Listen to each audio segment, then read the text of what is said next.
yes, Elise. So I'm going to show you quickly on how to model hair. So hair can be a bit difficult, but I do prefer doing it poly-wise rather than sculpting or using curves. And this is just because I have a little bit more control. So what I'm going to do first is I'm just going to add a sphere, so UV sphere. And then as you can see, just a simple UV sphere. I'm actually going to decrease it. So I'm going to make this 12 by 8. So that way it's kind of low poly. You can increase it if you want, but I highly suggest not doing so. So what I'm going to do is just hit into orthographic view and I'm just going to grab these bottom verts. So hit X-ray mode and I'm just going to grab these bottom verts and delete them. So delete vertices. Oh, wrong one. Delete faces. There we go. And then I'm just going to go into 2 and delete this front part. We're only making the back at the moment, so you don't have to worry too much about doing the front. So we're going to make some long hair, guys. And so for the first thing is we're just going to hit 1, then hit 9. This will bring us back into back view. First thing we're going to do is hit Alt and hit just a line at the bottom. And we're going to extrude down with E. So we're just going to make an extra little thing. Once you've extruded down, you can actually just grab and move it. And then what we're going to do is we're just going to hit these ones here and we're going to extrude these down. So we're just going to keep extruding these, move these closer. We're only making low poly hair today. We're not going into full sculpting mode.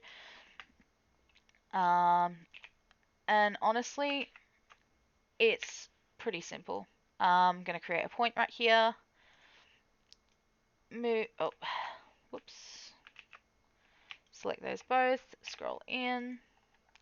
And then we've got kind of like that. So I'm going to hit 2 and I'm just going to make this a little bit more, I guess, out by just grabbing and dragging. That's all you need to do is just grab and drag, grab and drag.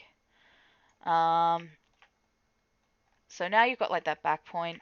Now we're just going to move these. Actually, I'm going to move these in a little bit. I'm not too much of a fan of that point. Whoop. So you're basically just going to do that consistently. Until you kind of have like a shape that you want.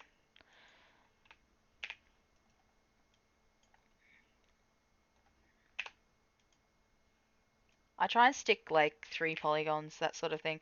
Not a big amount, because at the end of the day, we're not trying to go super high poly all at once.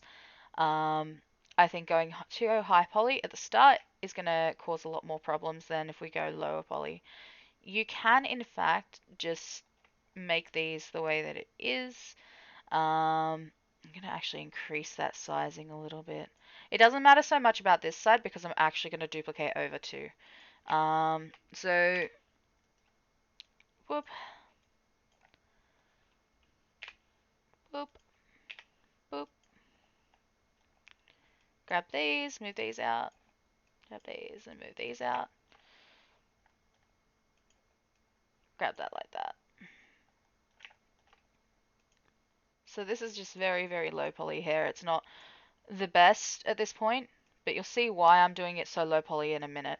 So what I'm going to do is just, I'm going to hit 1 and then 3. Oh, it would be good if I had the mirror, 1 then 9, sorry. And I'm just going to select this side right here, and I'm just going to hit the delete and delete faces button. So that way I've only got this side right here. I'm going to increase it a little bit. Not like that. Just increase it along here and just move these out a little bit. Just so that way I get kind of like more of a curve. Because I'm trying to go for more of, you know, a bouncy sort of hair. Alrighty.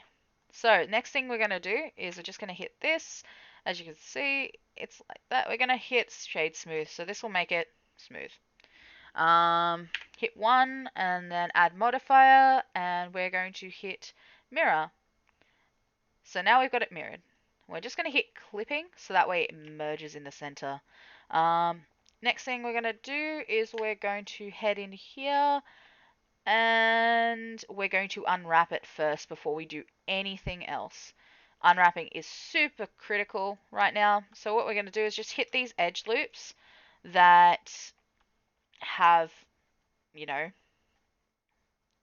I guess some influence. It separates them.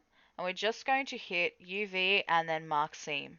Then we're going to select all and we are going to unwrap. We are going to head into UV unwrap, and as you can see, they're all like this. So it's not too bad, but however, this one is backwards.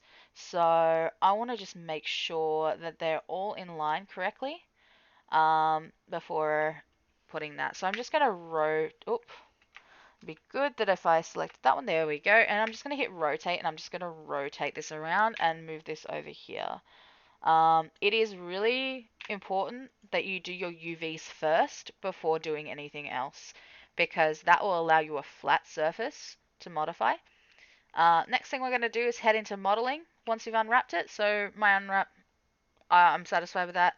We're going to hit solidify, and we're just going to add enough thickness, not too much thickness, but enough thickness that we can say, hey, I'm happy with that. At this point, you want to adjust where things are. So I'm just going to grab this, move this out a little bit, move this out a little bit.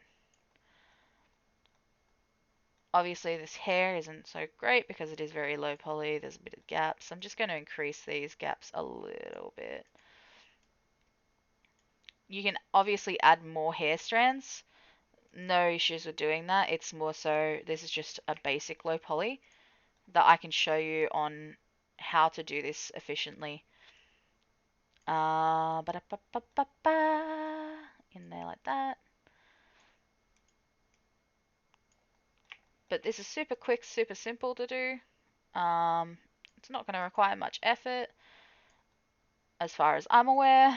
I think it can be tricky for some people, definitely, but personally I don't find this tricky. I've done it enough times.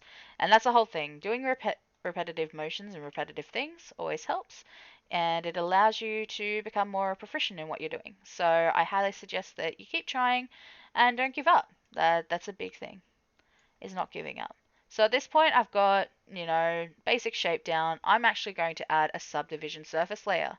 As you can see, subdivision surface layer is now on, and now I can start moving it around and making it a little bit more spiky. So just going to move this together, move this together. Are you going to go together? There we go. So just making it a little bit more spiky, I guess, a little bit more shaped. This is basically easiest thing you can do. Just grabbing and pulling. I'm going to make this a bit more forward. Maybe pull this one a little bit back. And just shape it how you want it to be shaped. Like, there is no, big, oh, you need to have it this way with it. It's all creative at the end of the day. You're being creative. Allow yourself some time to, adjust to that feeling. I guess. I don't even know. It's like 9 a.m. in the morning. So, yeah, this is basically how to do it. At that point, you can literally just press. So at the back, your back's done, for instance, like the main back part. You can just hit apply with everything, and you've got a pretty nice polygoned model. It's only 2,000 tries. That's not that bad. I've had worse. I'm gonna hit UV editing, right? I'm just gonna add a material, and obviously I've got some materials I've made in the past, so I'm just going to add an image texture. Open. Where is the one from my last model? Here we go. And then I'm just going to hit this flat texture. There you go. So there's the back piece of hair, and UVs are pretty nice with it. You don't have to worry too much. Yeah. Obviously, I'm not going to show you on how to do all of the rigging and stuff. I'm still not so great at rigging. I'll always say that. I'm not so great at a lot of things. But anyway, hopefully this was able to show you on how to quickly model something without too much effort, and to allow you to kind of, get some ideas. Hopefully this was helpful, and yeah, thank you for watching.